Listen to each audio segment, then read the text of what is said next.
call the regular meeting of the Fairborn City Schools Board of Education to order this Thursday, 1st of December, 2016. All rise for the Pledge of Allegiance.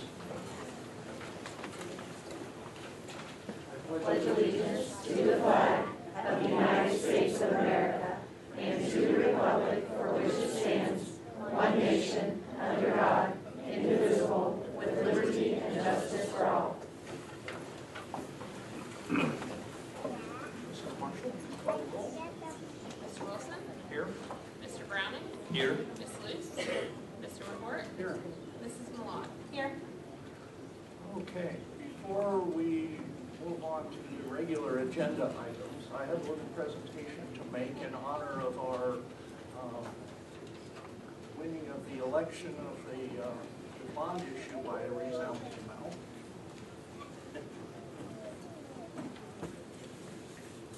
Mark?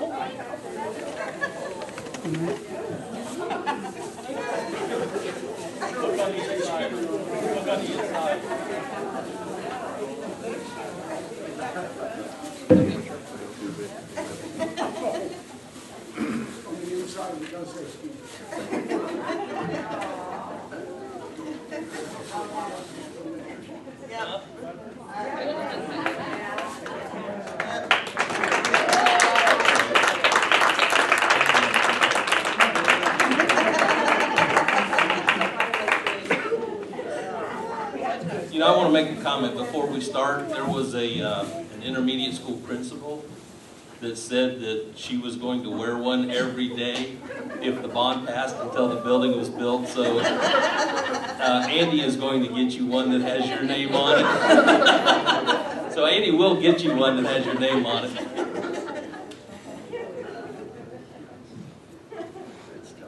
Okay, and we would also like to honor those that were on the committee to lead the bond issue to its passage.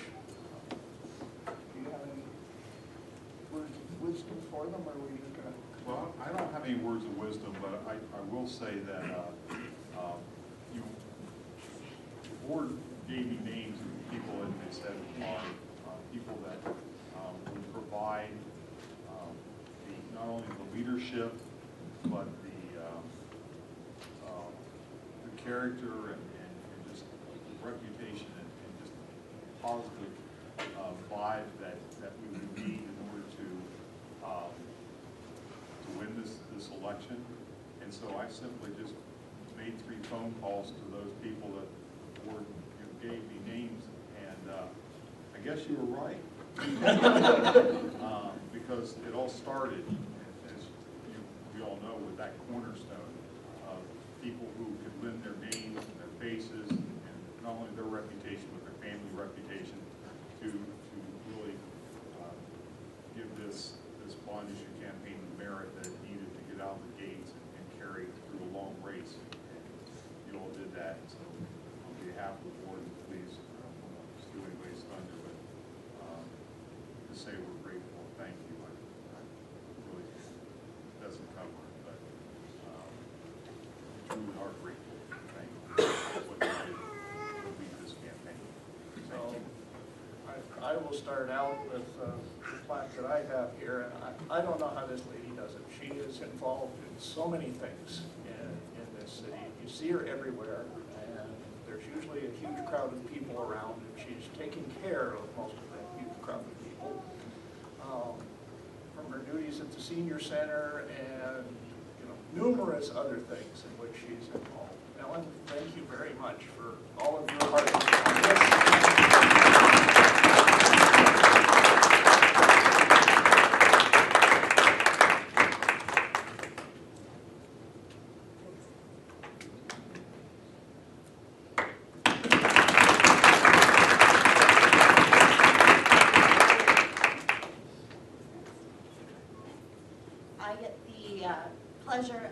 honoring our second campaign chair, Mrs. Jane Dorley. Jane is a face that many of our impoverished families in Fairborn have come to trust and love, and without her help, we would have been, I think, sorely lacking for this campaign. So I want to say thank you, Jane, and for everything you did for us, and Bill too. So you're going to have to share this plaque with Jane. So come on up.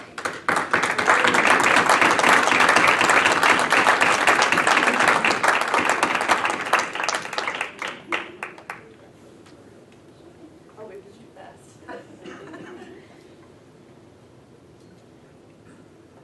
Well, cornerstones are indeed what this next young lady has grown to, I know, love and be about. It's always nice when you honor people that you see parents come and with them as well, not just at the young age, but the early middle age, I might say. But it's always good to see the Neelys be a part of us.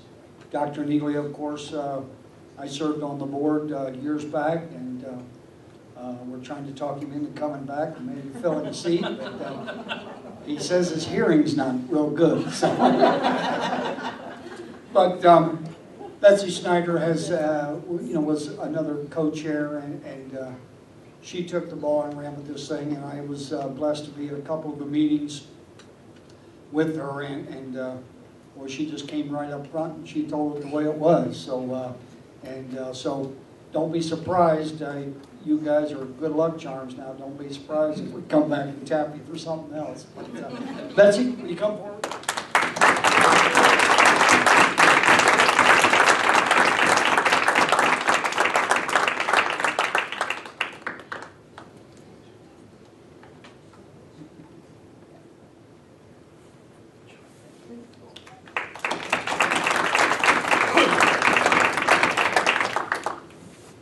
Okay, the final plaque is for Christy Lorenzetti, and Christy is not able to be here tonight, but she did a great job in terms of handling the finance and treasury and everything for this campaign. And there was so much work that went into it. I heard Mark say a couple times, he's very experienced at bond issues and levy issues, that there was more work that went into this campaign than he saw in any of the ones that he had been involved with before. So thank you, and we'll make sure we get this plaque to her. We do want to get a picture of everybody, right? So let's do that real quick, and then we'll get on the regular agenda. Okay.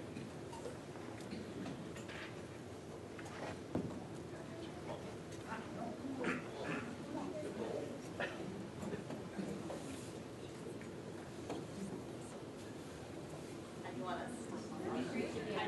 Yeah, that's right here. Put our hats on.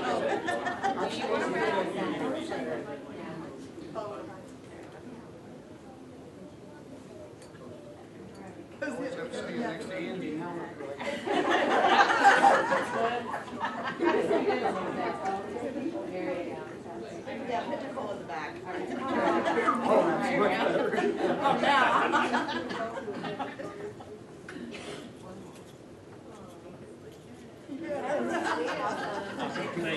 Thank you.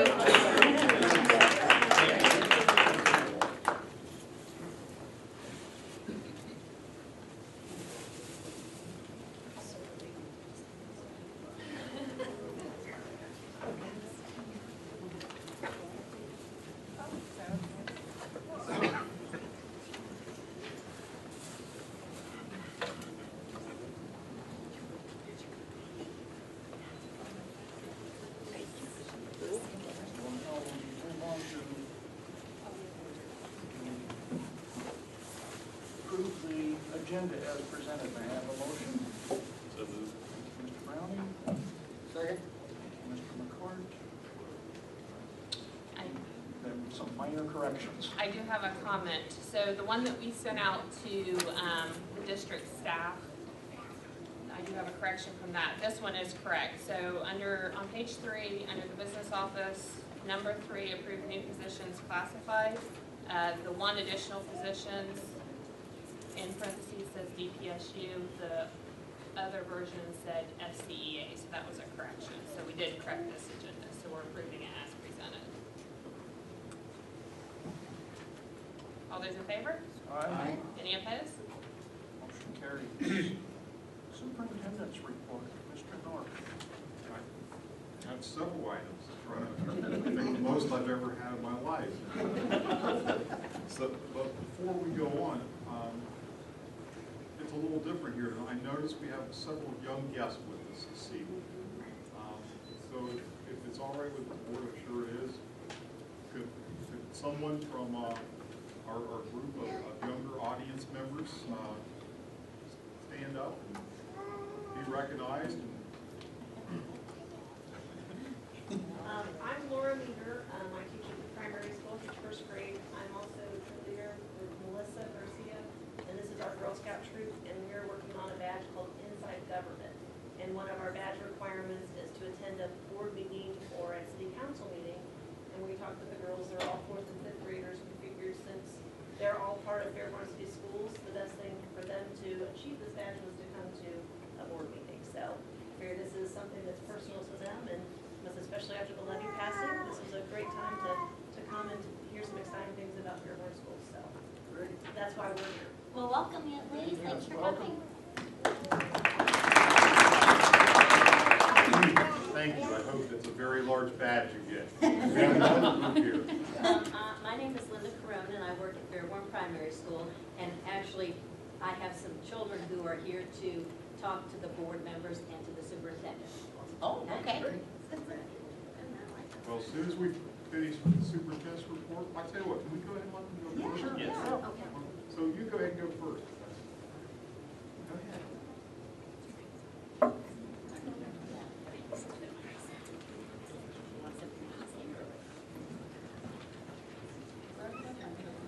wants to hold it? Okay.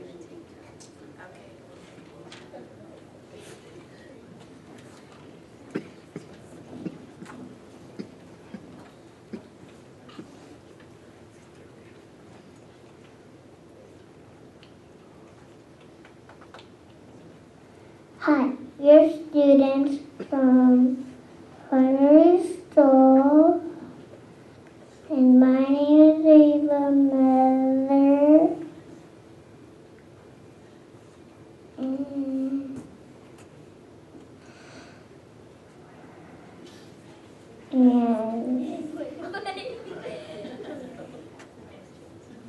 Hi, my name is Frank Mita.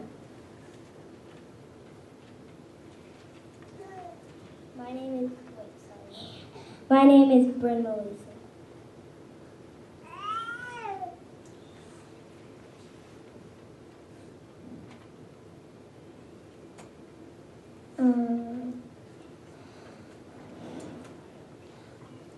We're going to have a family night at our school. It's 6/8.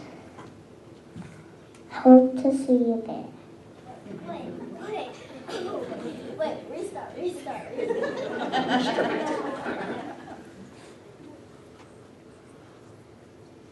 December 8th.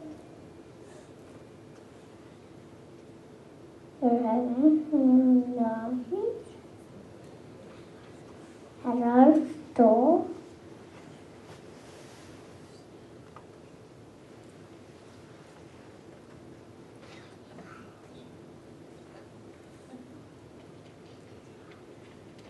Is from 6 to 8. Hope you there. Wait, don't say that yet.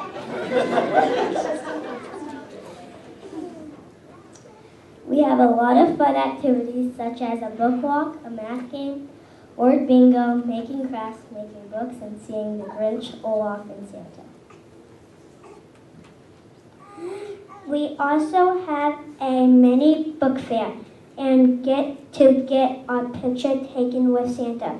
We even get a cookie from Santa's home. We would like to invite you to come join us on December 8th for a great time at our family night from 6 to 8.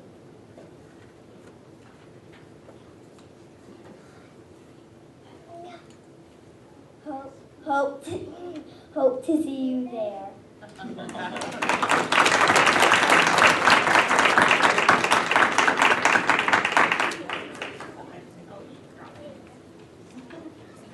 Well, I was going to cover that in the good of the order, but I think it's been done for me.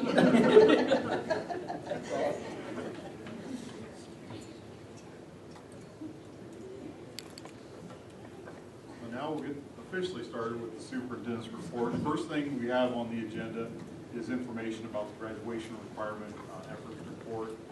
And Amy Gayhart, you go ahead and follow that up.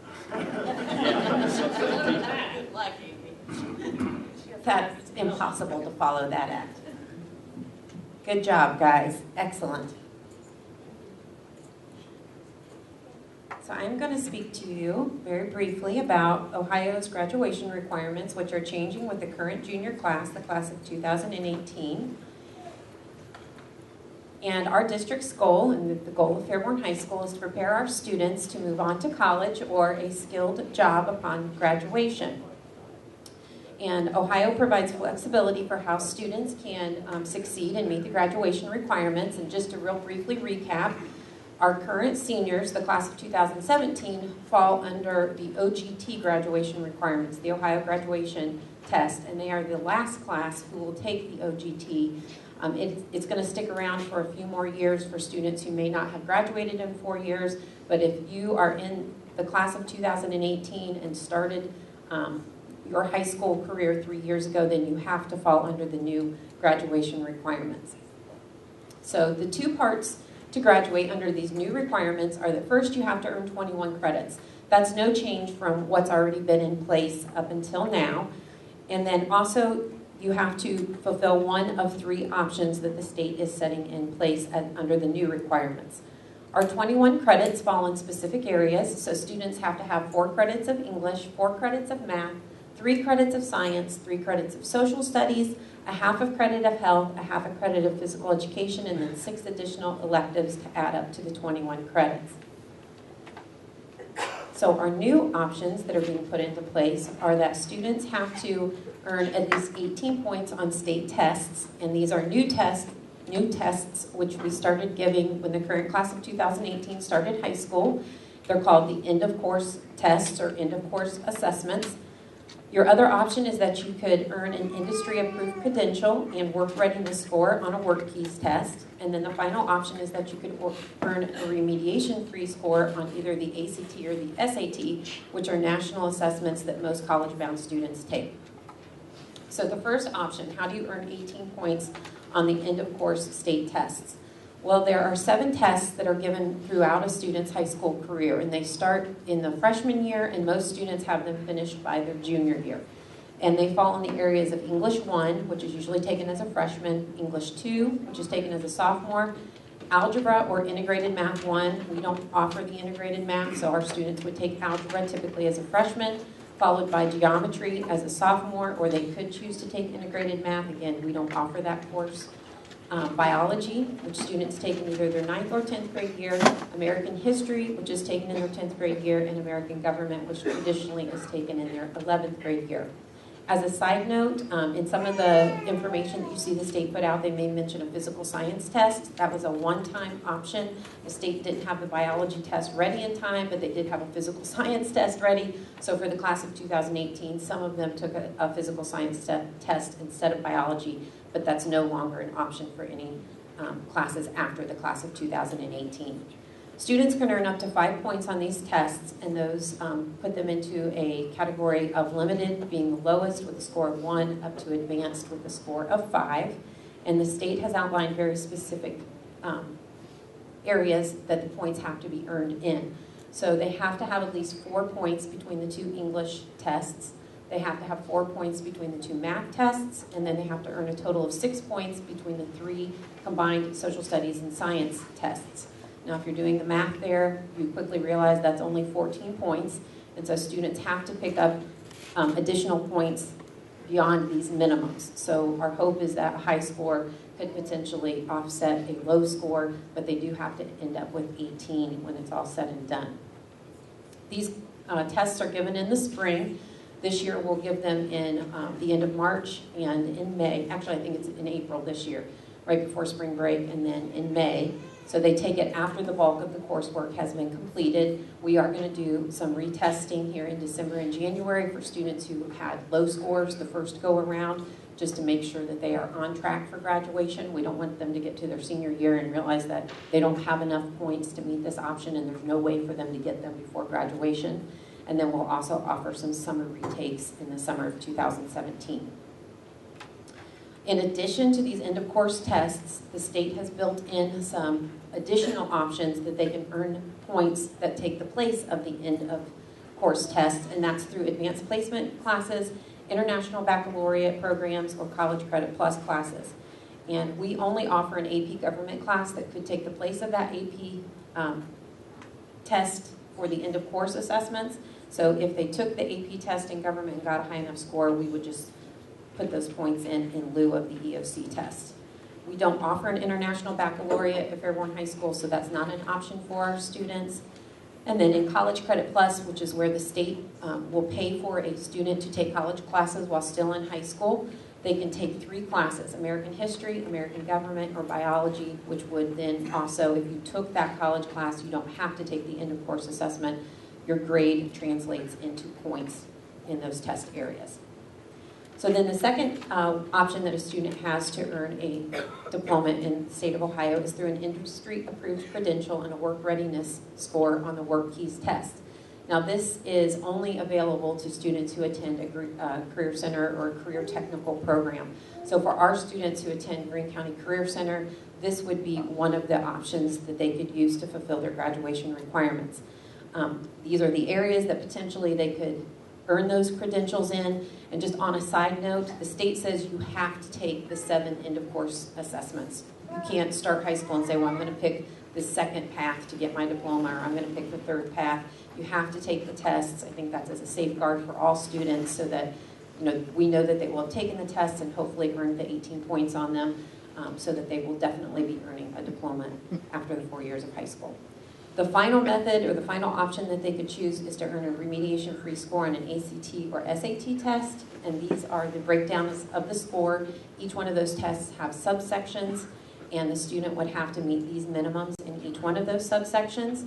The state of Ohio is going to pay for all students in their junior year to take the test free of cost one time, and that hopefully will allow them to meet those requirements. It can also be used to send out to colleges, so I think that that is a huge perk for our students, that they're going to have the state pick up the tab for this one administration of the ACT, and our students will take it in March this year. We've shared this information with students. We went over it at the beginning of the year in a parent informational meeting rather. So we've told all the students, if you have questions, come in and see your counselor. We've given them letters with their specific scores and indicated you are on track for graduation or you're not, and we plan on having you retest so that everybody knows where that they stand. So I feel like we've informed the student body and they understand what the graduation requirements are, and you can find additional information at this website. Does anybody have any questions? Okay, thank you.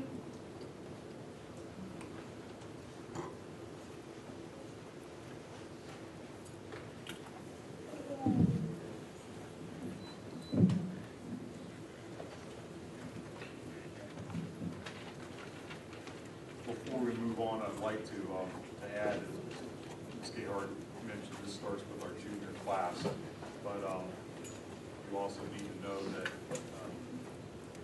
administrators across the state of Ohio are strongly objecting to these new standards that the legislators have asked ODE, directed ODE to implement, including the superintendents of Greene County, which we've been meeting to draft consensus letter to let our legislation know why we believe that this is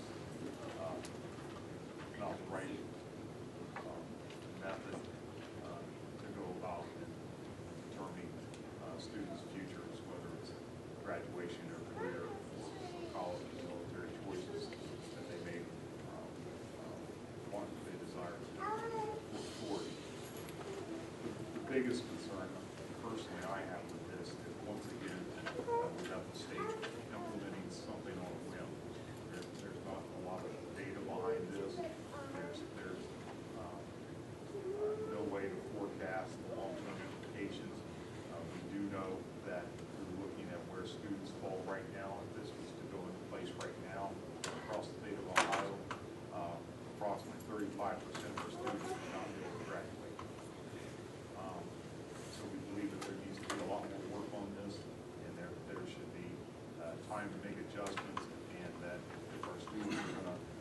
desire to do this. And I'll share with the board that our administrative team, our teachers, and our counselors are working very hard to prepare our students for this. But superintendents that I've worked with and talked with on this matter, we believe that the state should allow school districts to actually run this through and see where students actually fall and find out where the flaws are and the mistakes are, before we simply turn this into an ultimatum of try this newest and latest way of determining graduation. And if you don't accomplish these two steps, then I'm sorry, you don't graduate. There's certainly a better way to go about what's been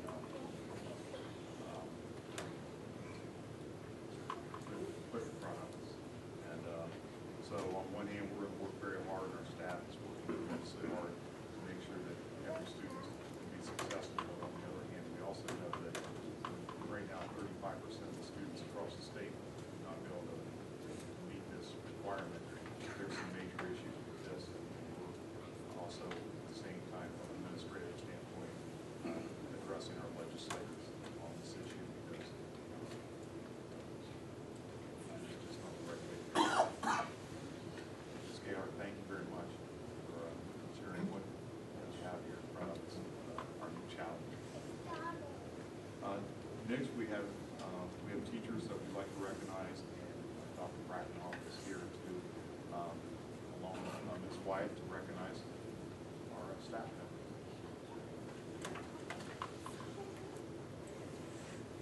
Glad to see both of our honorees are here. Back in October, at the Ohio State House, teachers across the state were recognized as some of the highest performing beginning teachers. These are teachers who demonstrated superior practice on the RESA, Resident Educator Summative Assessment. We call it RESA from there. To put this in perspective, these beginning teachers, what they had to do to get a permanent teaching license was demonstrate performance on tasks by submitting videos, lesson plans, student assignments from their actual teaching. And the areas they looked at were lesson planning, differentiation, assessment, ability to engage students, and then the teacher's own ability to reflect on their own practice and ask themselves, how can I become a better teacher tomorrow? 2 of our teachers were recognized as scoring in the top 100 on this RESA exam. 15,900 beginning teachers in Ohio took this exam. So you can do the math and see how special this is.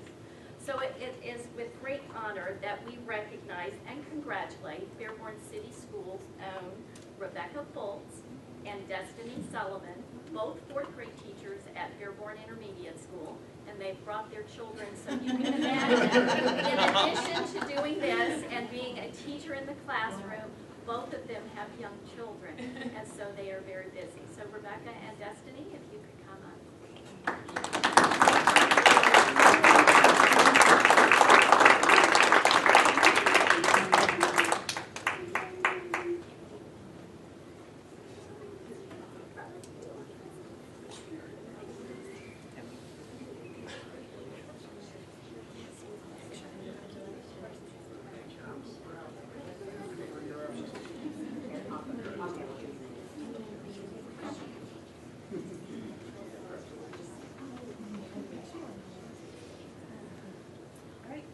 We want pictures. Sorry. Good luck.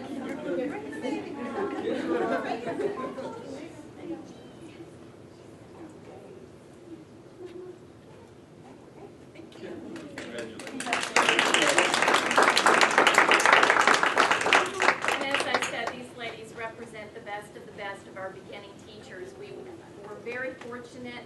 Rebecca started her teaching career here in Fairborn as an intern, a Wright State intern at the intermediate school. And then we were able to get her to come back to us as a teacher after she went and taught in another district. And the same as Destiny taught in another district, and we were fortunate to have her join us too. So again, congratulations, ladies. You make us proud of the profession, and certainly your honor is well earned.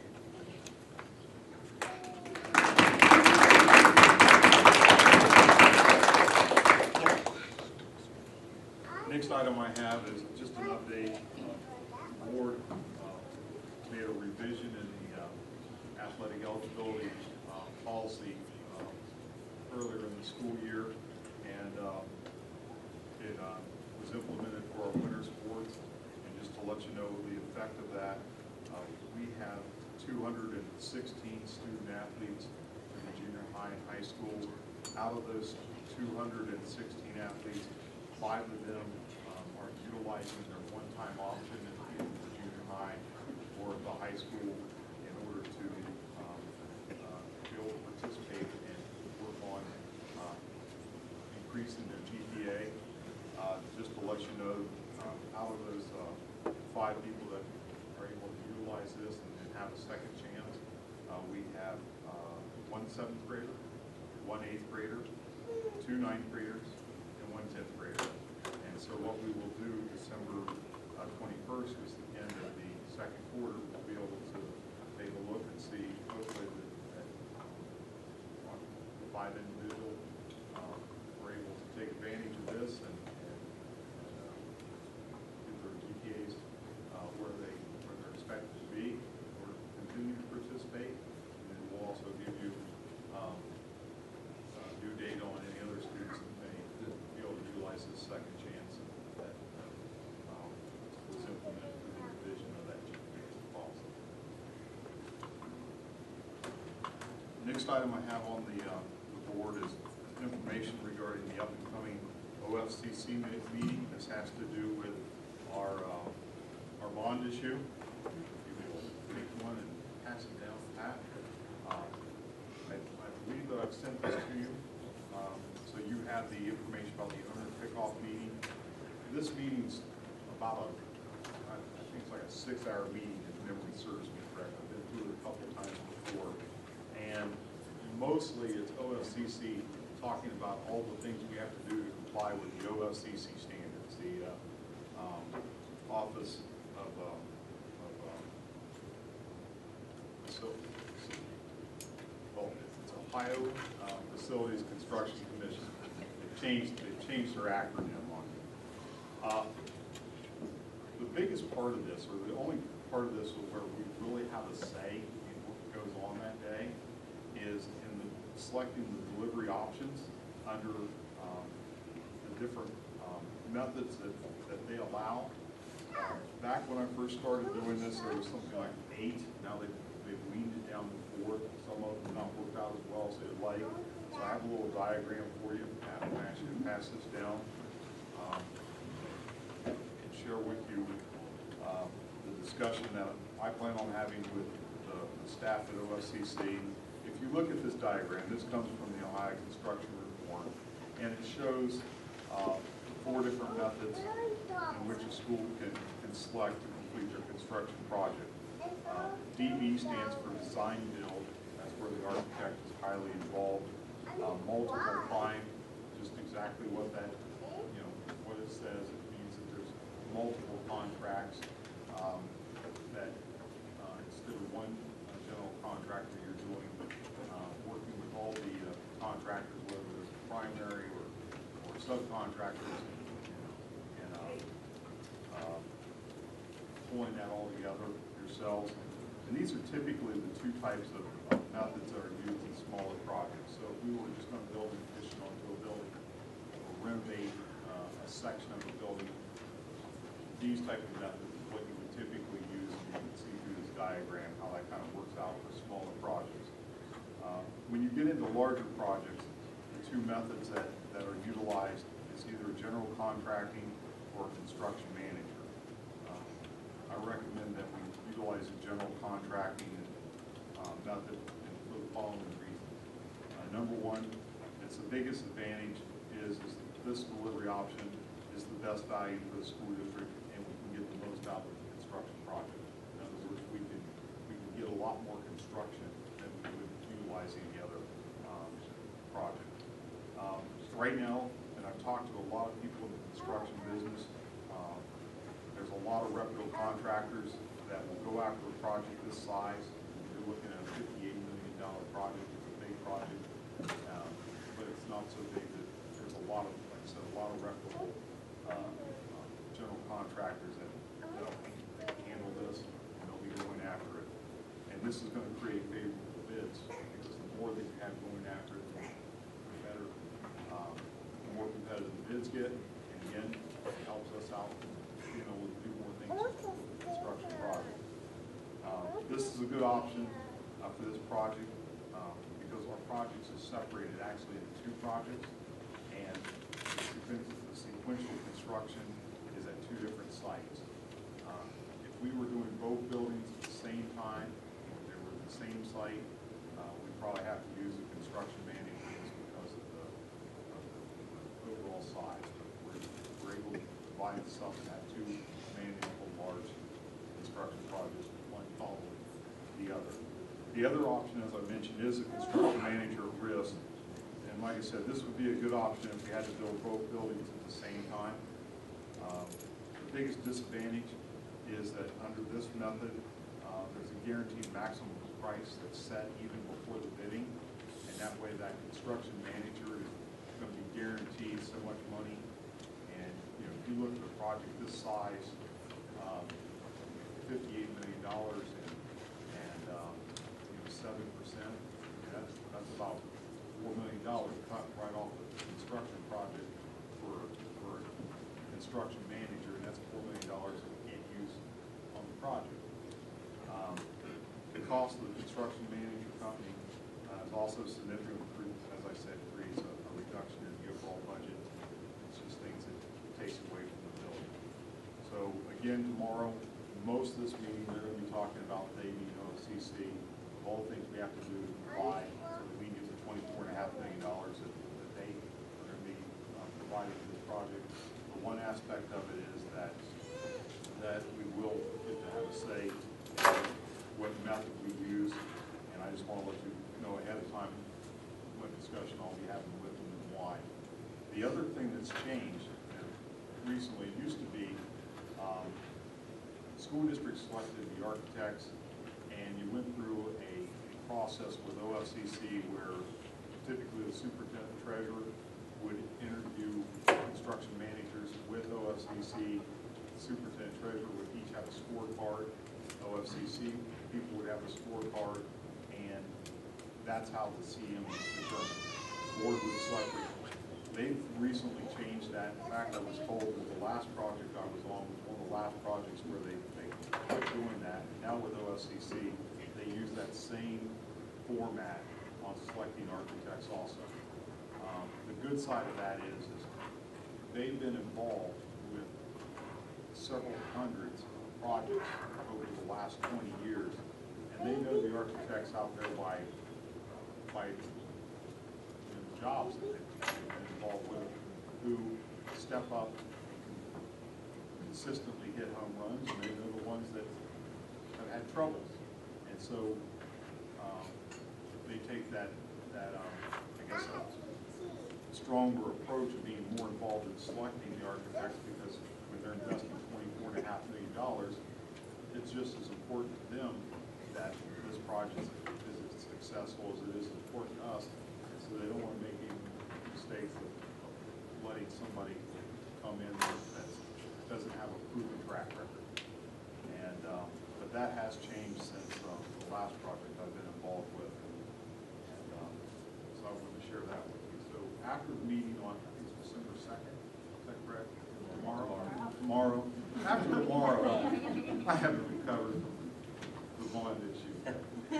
After tomorrow, I'll get more information out the board, and I'll keep you updated. And a lot of people are asking, well, when are we going to really start doing things? When are we going to start breaking ground? When are we going to start building things? That will be laid out after the architects are hired.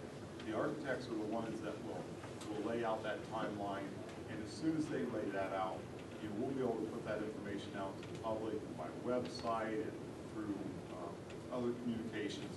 But the general timeline is it takes a little over a year for planning, and if the weather's great, about a year and a half for each building. If the weather's not so great, about 2 years for each building.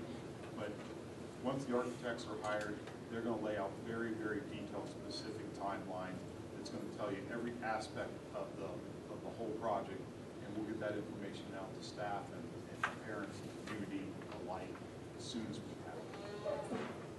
That's all the information I have with the update at this point on our construction project. The groundwork takes almost as much time as actually putting the building up. Oh, yeah. And them being involved with the architect, because a lot of the cost is determined at the design phase of it. So it's important to control that.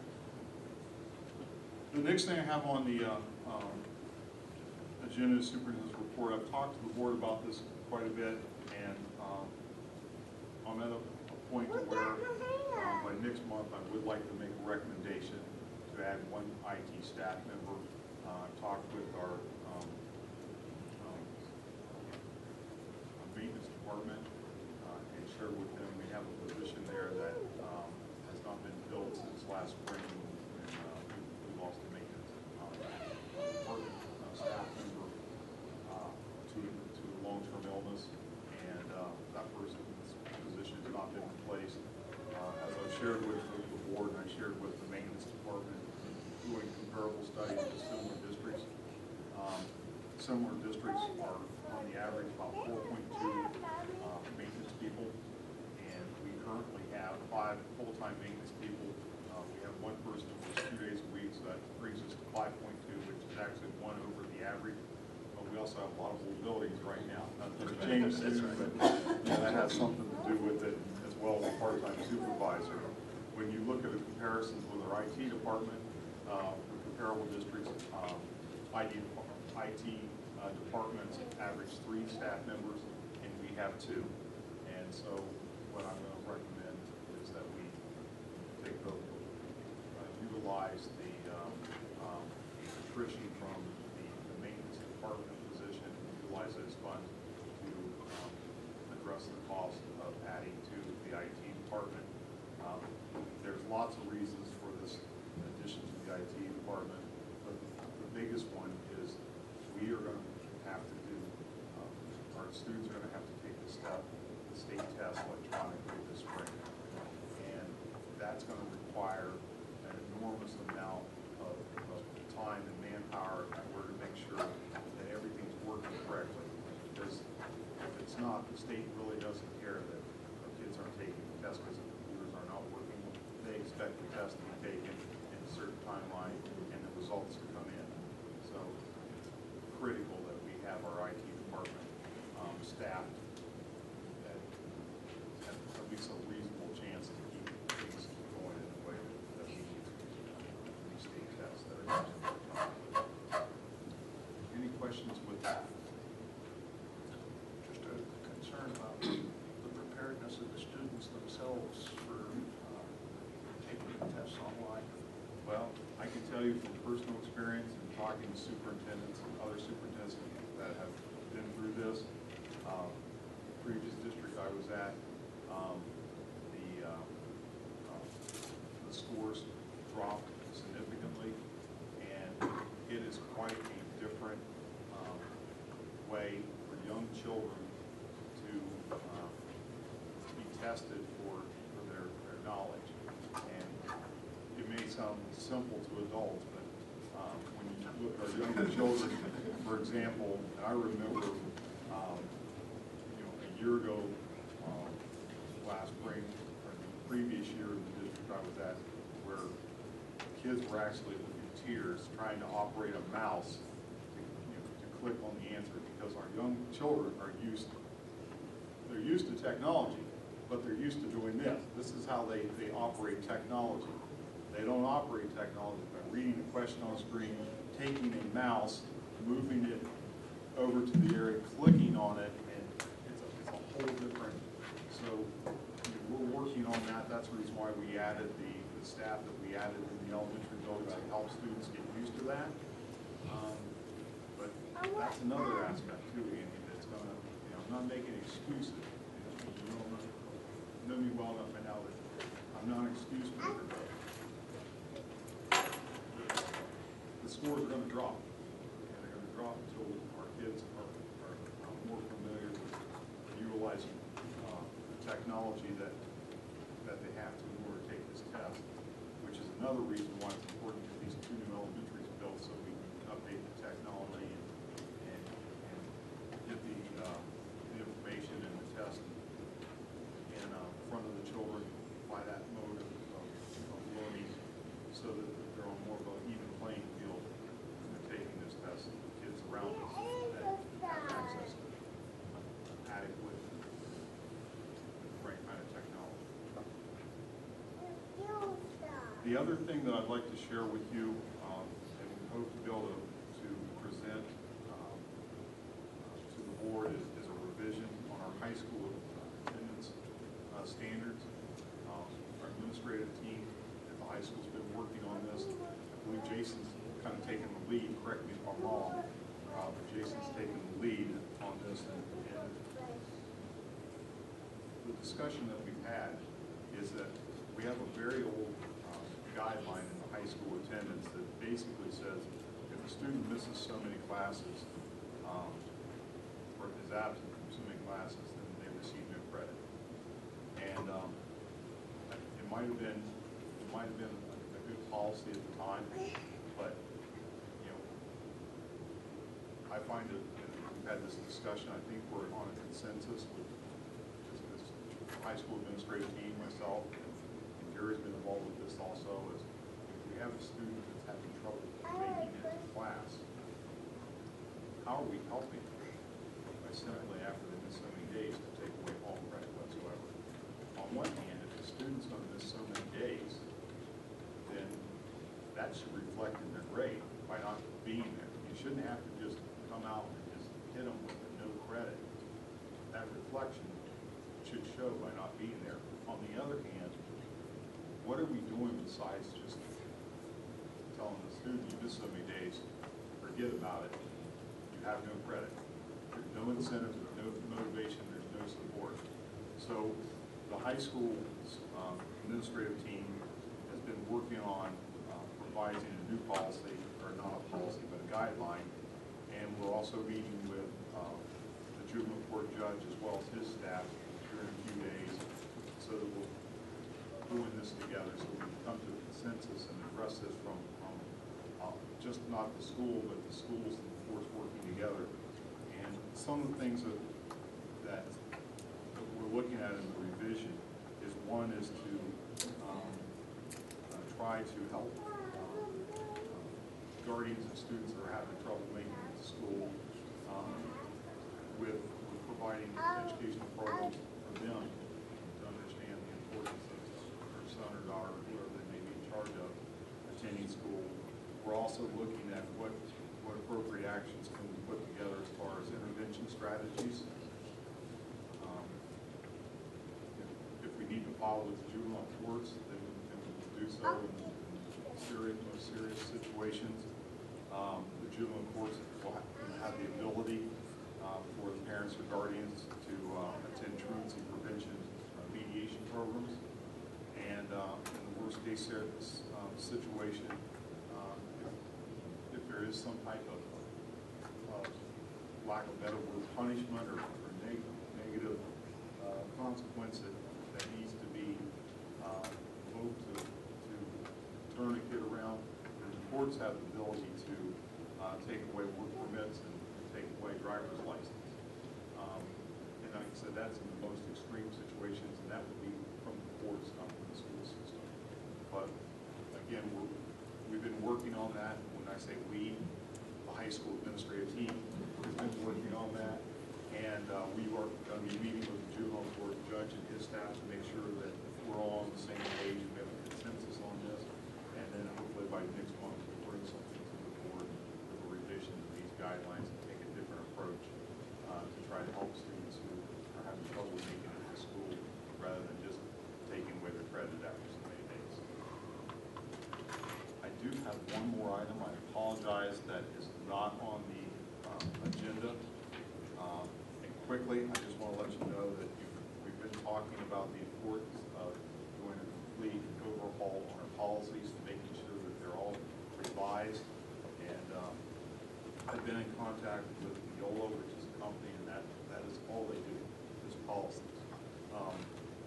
Nothing against organizations like OSBA, who also help school districts with policies, but OSBA has 100 other things that they're involved with also. And they do things very, very well. But again, Neola, this is all they do. And not only do they help districts revise their policies, but they also have additional services such as developing administrative guidelines that go along with those policies to help our administrators in following those policies and making sure that we're implementing them consistently. They also will put those policies on our website, so that not only does the administrative team have access to the policies, but anybody that has access to getting on our website, board members, staff members, parents, community members, anybody can see that and see how transparent our policies are. So I'm going to be meeting with Norm Burkhardt, who I've worked with before, and he has this region for Neola, and he's a representative from Neola, and we'll be putting together more information, more specific information, and by next month I also plan to make a presentation and the board sees the logic behind us utilizing this company and services to start working on revising our policies. And that means that when we board members and administrative team work in various committees to address different sections and go through those policies so that we can make sure that everything's up to date and it's following a higher revised code. And I've said this before, our job can get very simple if we do just a couple of things, 3 things actually. We can make sure we're following our board policy and follow administrative guidelines that are in place and follow negotiated agreement. We do those 3 things and everything gets a whole lot less complicated and gets a lot more consistent. And, so I'll be bringing that information to you at the end of January. And I guess just as a comment, that is sorely needed, so appreciate that effort. I mean, been on the board 11 months now, and I can see that we really do need to look at our policies and have consistent policies. I'm glad you feel that way, Jerry, because when you say you appreciate that effort, there's really been very little effort to this point, but after January, if you approve that, there's going to be a lot of effort on the board. That's okay. We're up for it. Well, that's definitely something we've been itching to get our hands on, so that is all going to be good. And on your previous subject, the truancy thing, that's a lot better policy than what's widely reported in the news about a certain large online charter school who wants to get paid if the students just sign up one time, so. Our objective is to figure out ways to get kids here and keep them here. To educate the students, that's our job, so. That's it. That's all. Okay. That's it? Okay. That's all. We're an hour in. Okay, we'll move on to recognition of visitors. If there is anyone that wishes to address the board, please come up to the microphone and state your name and address. Limit your comments to 5 minutes, and we'll allow a maximum of 30 minutes for this. Anybody? Seeing no one, we'll close recognition of visitors. Item 7, approve the minutes of the Thursday, November 3rd regular meeting and Thursday, November 17th special meeting. I have a motion. So moved. Thank you, Mrs. Blige. Second. Thank you, Mr. Browning. All those in favor? Aye. Any opposed? Motion carries. Treasurer's report.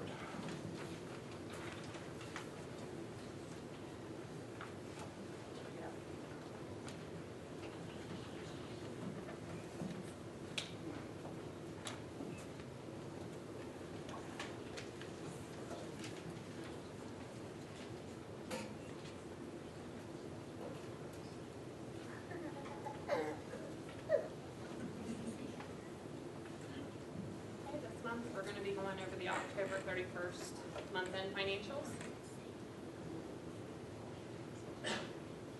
This is the revenues. Overall, our total revenues were about $419,000 lower than at the same time the previous year. This is because we haven't received the property tax allocation, the state reimbursement for homestead and rollback. We did actually end up receiving it in November, so you'll see that change next month. And we had an increase in our state aid that I've been talking about for months now. This is just a graph showing the total percentage compared to what's been forecast for the year. Overall, we've received 38.22% of what's been forecast to be received for the fiscal year. These are our expenses for October compared to October the same time last year. Overall, our expenses are lower than the previous year. One thing that I want to point out is our fringe benefits are down.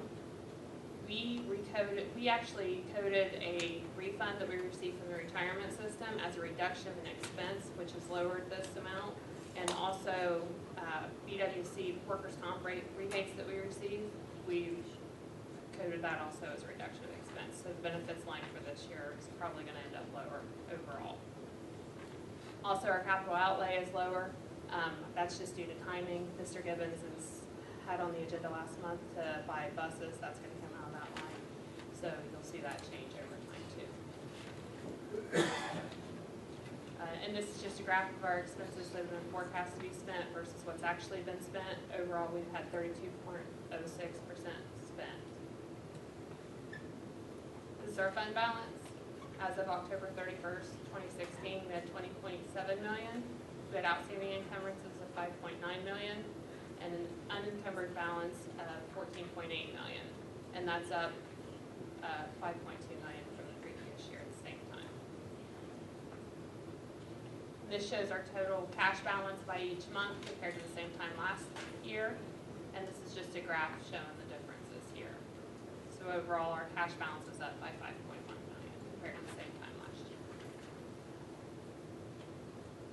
As of October 31st, our average monthly expenses were about $2.4 million.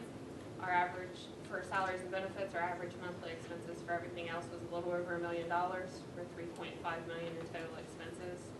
Our number of certified employees, including substitutes, these are our employees that are on payroll.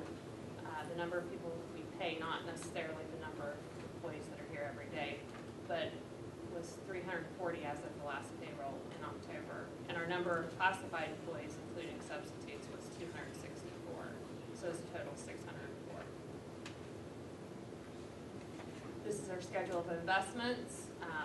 There's not much change here from the prior month. We're still mostly invested in certificates of deposits. That's just because of interest rates. But they're paying the best right now. So we're looking at doing some more. With the bond issue coming up, there will be some investments with that. So this will get a lot more lengthy in the months to come as those funds roll in. This is our cash reconciliation for the month of October. And this is the bank side. These are adjustments in our book side. And we reconciled to zero. We had $50,000 in our payroll clearance account. Any questions about that? We're here. Thank you.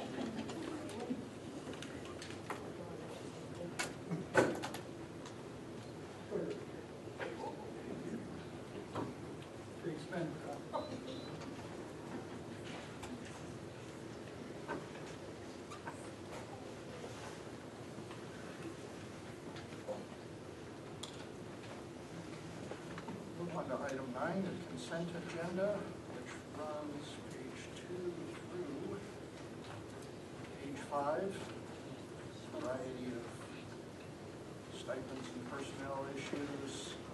On page 3, item 8, call to your attention that Tony Rulli, the ROTC lead instructor, is retiring after 21 years of service to the Fairborn City Schools. So that will be a missed individual. job with that ROTC program. So we will request a resolution of tribute for 21 years in education for Major Ruley.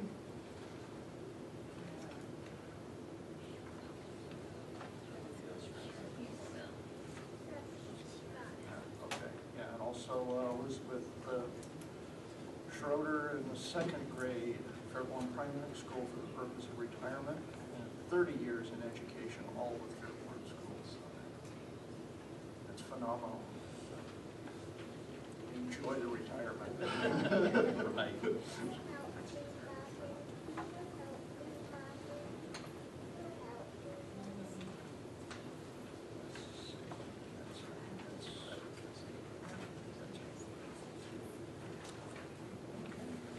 I have a motion.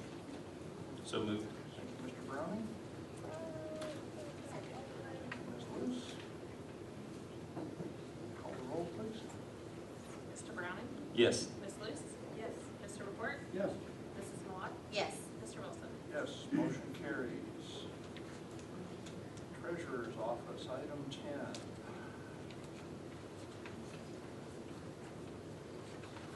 Approve financial reports, budget statements, permanent appropriation modification, lots of things. Any particular comments or? We usually do that after your motion. Okay, great. All right. I have a motion. Thank you, Mr. McClure. Second. Ms. Milan. Okay. And I'll just run down through them. October report, you know what that is. We have a new budget, a purpose and budget statement. Our Interact Club at the high school is doing some fundraising. We haven't done that in the past, so this is a new club account. And we have some modifications of our purpose and budget statements. After further review, our advisors chose to adjust their budgets on some that the board had already approved at last month's board meeting. We have some permanent appropriation modifications. We received additional money for the special education department through Green Giving, the Myers donation. And then we had student activities were right-sizing the budget with what's been approved on the purpose and policy statement, so we have to adjust our appropriations accordingly. And then we have a miscellaneous state grant, which is for the archery grant that Mr. Degsinger had won. So those are all the changes on the appropriation modifications.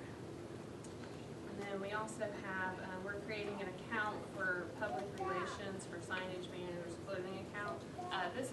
These are expenditures that we've been doing for years. You see the Skyhawk shirts and stuff like that. The auditors just expect us to have something specific in place that says this is what we'll spend our money on. So this is just creating that account. And then item F is the final reading of our resolution to approve the post-issuance compliance policy. This is something the Security and Exchange Commission requires that we have a policy in place that basically says after we issue debt, how are we going to ensure compliance of those facilities. So the first reading was at the special board meeting on November 17th, and this is the final reading and approval of. We have a transfer for the creation of the Public Relations Fund. And then item H is accepting the rates for our new bond issue and PI levy. This is so the county auditors will collect property taxes for us. And item I is approving the sale of district inventory. The athletic department would like to sell 44 package for fundraising. Reading through these, one of these had some annual reporting requirements. Yes, we do. Yeah, so we're required, and we've been doing it. Okay. We just didn't have a policy that said, so Okay. it's just another box. We have to fix it, so, Okay. yeah. Any questions? No. Call the roll, please. Mr. Report? Yes. Mrs. Milan? Yes. Mr. Browning? Yes. Ms. Luce? Yes. Mr. Wilson? Yes, motion carries. Item J, approve resolution to waive delinquent property taxes for two properties that the city has taken over. May I have a motion? So moved. Second. Thank you, Mr. Browning. Thank you, Mr. McCourt. Our city has been busy. So they've been acquiring property that's been foreclosed on, and they're looking to, I guess, rehab it through development and things like that. So the state of Ohio requires that we waive property taxes because the city doesn't pay property taxes, as we don't pay property taxes. So, and the total delinquent property taxes on these are less than $5,000 combined. Pleasure to do our part to support the redevelopment efforts in the city. That's right. Damn.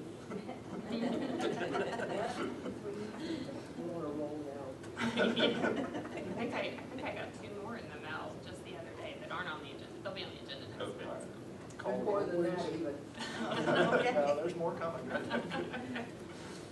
Mr. Browning? Yes. Mr. McCourt? Yes. Ms. Luce? Yes. Mrs. Malott? Yes. Mr. Wilson? Yes, motion carries. Gifts and donations. Right. You know, and every month it's always a pleasure to do this. This month we have 4 that are all in the memory of Alan and Phyllis Nisley. 2 are $25 of the blue donors, and 2 are $100, which are the Skyhawk donors. And they're Ronald Althoff, Barry Brown, Harry Dent and Ann Moore, and Rosalie Root. And we very much appreciate those donations. Okay, I have a motion. Thank you, Ms. Luce. Second. Thank you, Mrs. Milan. All those in favor? Aye. Any opposed? Motion carries. New business, item 12. A long list of things. I have a motion. Thank you, Mr. McCourt. Second. Thank you, Mr. Browning.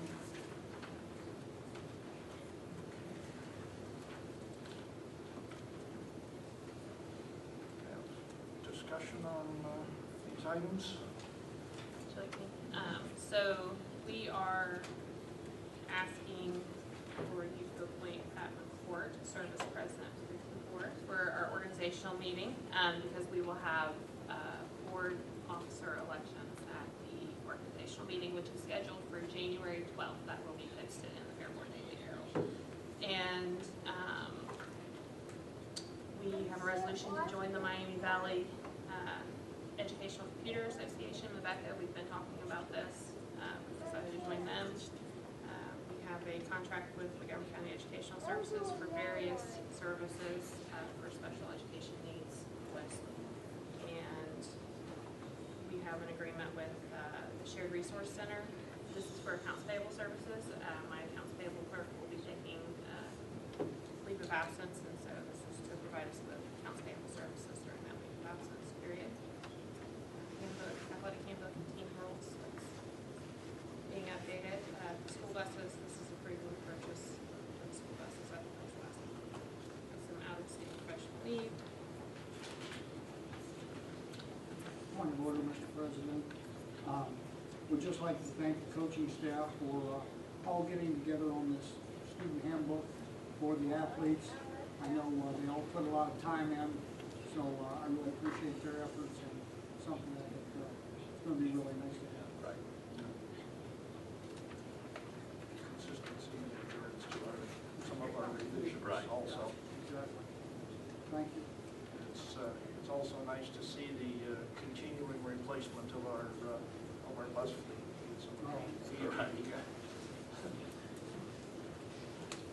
Aging units off the street. Any other comments? Call the roll, please. Mr. McCourt? Yes. Mr. Browning? Yes. Ms. Luce? Yes. Mrs. Malott? Yes. Mr. Wilson? Yes, motion carries.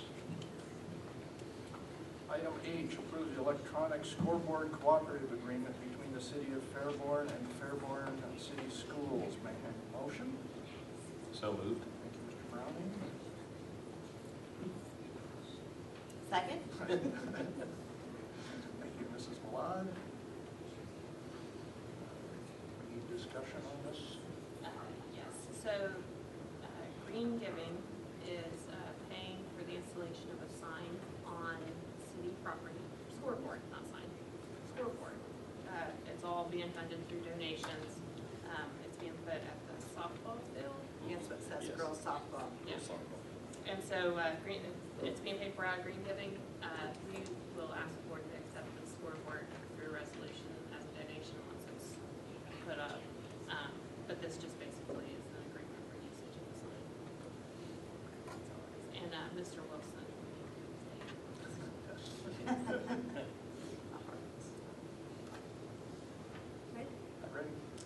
I just want to make one.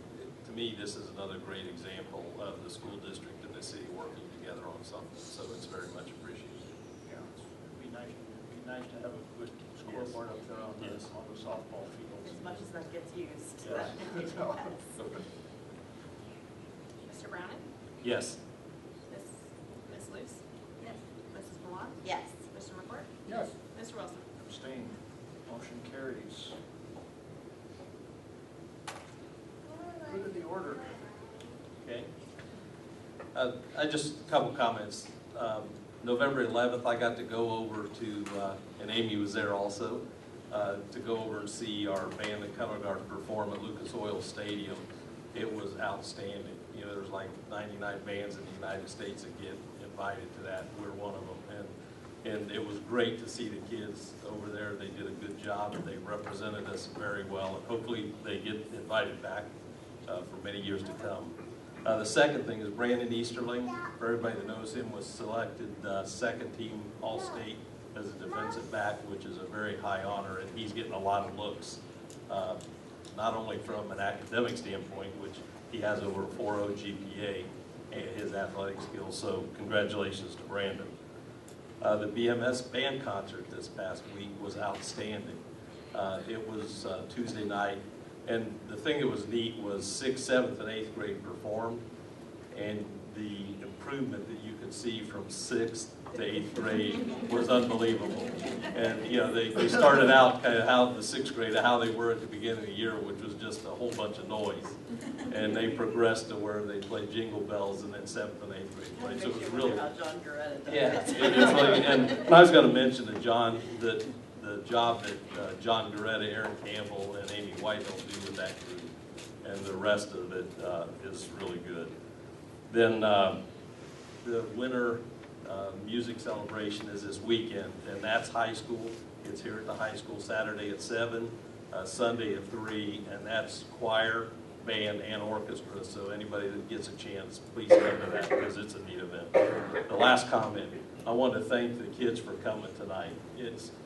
It's great to see you here, and I'll tell you, you are what it's all about. That's why we're here, and that's why we're trying to make the improvements and stuff for you guys, so thank you. This month I had the pleasure of attending the Ohio School Boards Association Conference in Columbus with Ms. Luce. We spent a couple days driving back and forth up to Columbus to attend some lectures and meetings there.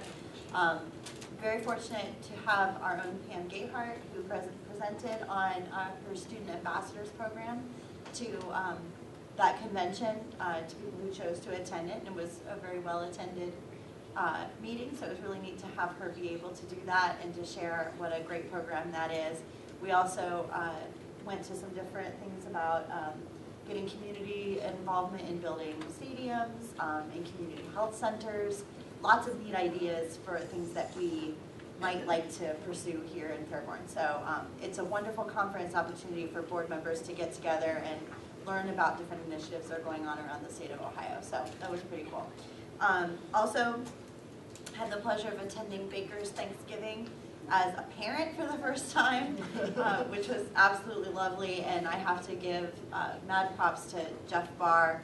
I was frantically working the table, inviting parents in, checking IDs, and he literally snatched me by the scruff of my collar and threw me in the line so that I could eat with Alicia and share that meal with her and her classmates, and it was very lovely to be on the receiving end of such a gracious event that we host for our families. And And to be served by everybody else was pretty cool for once.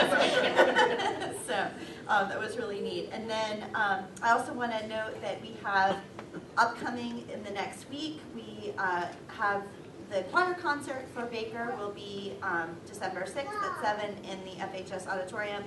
The family literacy night next week on the 8th, which we heard about from the kids, at FPS, which should be a good time. And then we also have the intermediate school winter concert. Jennifer Gillespie always puts on a great show, and that's at 7 on the 15th. So please come, because those are great events that we're so fortunate to have our kids do, and they're always wonderful. So. I just want to thank everyone again for the election. For everybody that was on the campaign, everyone that voted, everyone involved in that. It just couldn't have been more special. And then following the campaign and the election night, we went to the Capitol Conference, and I can't say that we weren't already charged up enough after that campaign. The Capitol Conference got Katie and I especially all pumped up again about. Or riled up. Yeah. In one case. Yeah, and we're going to talk about that. Yeah. Katie and I attended one really heated session, which we enjoyed very much, actually. Okay, and then I just want to give kind of a shout out. This one makes me really proud. But for the second year in a row, and Amy can back me up on this one, Fairborn High School won the Greene County High School Seatbelt Challenge with 100% participation. You all know I'm in Xenia. We only had 85%. So when it came over the announcements in Xenia that Fairborn had won at 100%, I was pretty excited about that.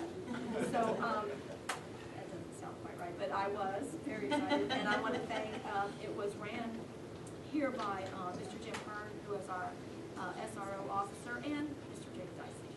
So thank you for everybody who participated in that, and that's a pretty exciting thing. We're keeping our kids safe at the high school. We are checking their seatbelts. We are seeing to it that they drive safely, and it's just kind of nice to get a thank you for that for all we do. Thank you to them. The youngsters are listening. They are listening. Which is a great thing. They are listening, and it's not like they're being lectured to do that. They're taking it upon themselves. They are listening. They are doing it. So that's a pretty problem for all of us. See when you guys let me go last. There's a method, you're mad. First of all, I'd like to say greetings and thanks for coming to City Council tonight. Marilyn and Donna, your presence here makes us all very happy. I don't know if everybody has noticed, but we are kind of championing and partnering with the city on a lot of things with city and school, something that has been sorely needed for years and years. So it's a good two groups of people working together for the betterment not only of our kids, but our community. So thank you ladies for being here, and appreciate what you do. Secondly, I was one that I've never served so many green beans in my life. Had a lot of kids say no. Yeah. Kids don't like green beans. I don't understand that. But we had a great time. From what I heard, we fed over 800 students and parents. And thank you to Mrs. Barr. Lady does wonders in the kitchen. I think I heard she cooked 8 or 10 turkeys for that day. So, but we had a great feast with a lot of good people and some great peanut butter pie, which Mark and I shouldn't have had, but we did take a sliver. But we thanked them, and it was a good time by all. Just want to say hi to two friends of mine that I've known these ladies for a little bit of time, but it seems like every time I see them anymore, there's a smile on their face, and it's always good to see Twyla and Gretchen. So thank you all for showing up as well, and anything we can do, call Mark. Just want to say tomorrow night, I believe, is the Christmas parade and tree lighting. Want to say a big thanks to CMAX once again. They do it every year. They've done it for years, but they were busy last week down in the center of town putting what maybe one of our bigger trees up in the center of town. But to John Miller, the plant manager over there, and his staff, and the group of workers that do that every year, we sure appreciate it. Bus drivers, I see these people a lot going down the road, and I try to stop and say hi when they're stopped, not in transit, but before they load the kids.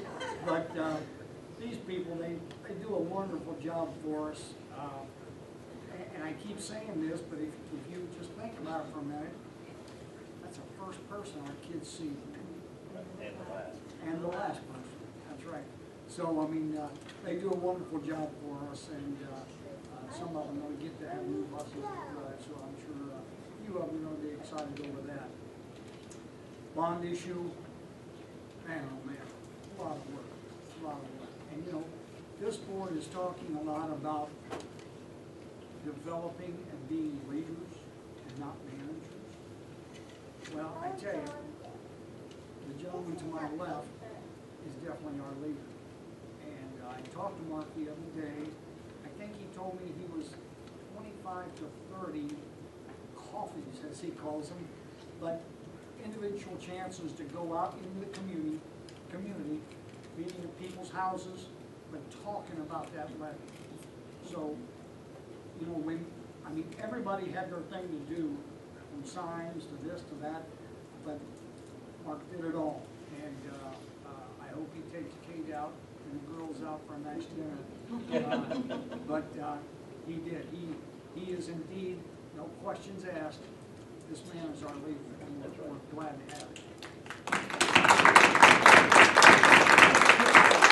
Athletes of the week, I'd like to say congratulations to Elena North, Mark's daughter, Austin Hill, and Taylor Rice. They were our athletes of the week the past few weeks. And to end, maybe not on a great note, but a sad note, Patsy Trippensey, working in our treasurer's office, lost her mother the other day. And her mother's name, if I get this right, Verolda Baird, passed. And we just want Patsy to know that we reach out and give her a hug, and our best to the families as well. And please remember any family in your prayer. So with that, I thank you all. I also attended the OSBA conference, and we split up various things that we were going to, so some of the things that I went to had more to do with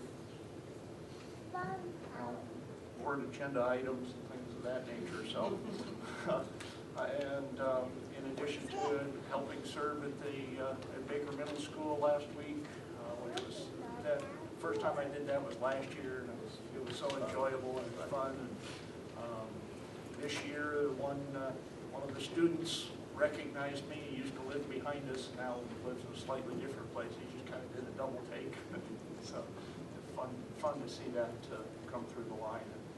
And thanks to the young ladies here for being here and putting up with this meeting. I'm sure it's not one of the more exciting things that you've done in your lives, but thanks for sticking with us and putting up with this. Also, I attended both of the meetings that the city held. They are now doing a search for a new city manager. So I attended both the general citizens meeting and the business leaders meeting on that. And going through a very similar process with a consultant that we went through to secure Mark for the district. So hopefully we hope they have the same result. Yeah, I was just going to say that hopefully the results will be almost as good. I don't know if you can do quite as well, but we can hope. So, and then everybody's mentioned various events. I do want to call to people's attention, the next board meeting is the second Thursday, January 12th. So, with that, I'll entertain a motion for adjournment. So moved. Thank you, Mr. Browning. Thank you, Ms. Luce. All those in favor? Aye. Any opposed? Motion carries. Meeting is adjourned.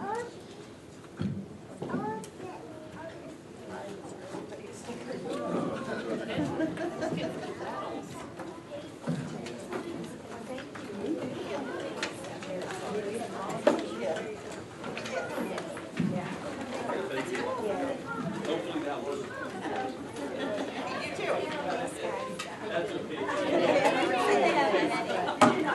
Thank you.